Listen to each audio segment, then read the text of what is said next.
वारीचा घेतला पावलांनी आम्हा वाळवंटी तुझी सावली गळा भेट घेण्या भीमेची निघाली तुझ्या नाम घोषात इंद्रायणी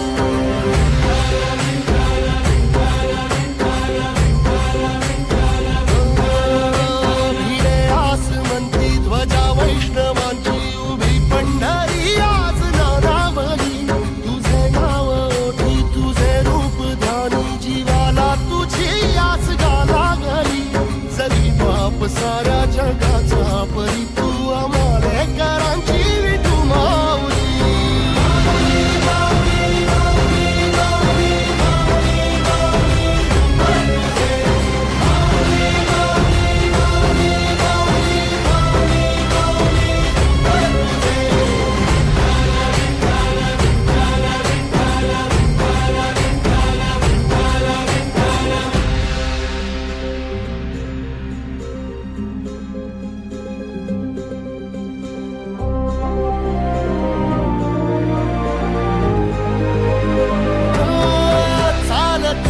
तुझी वाट रात्रंदिनी घेतला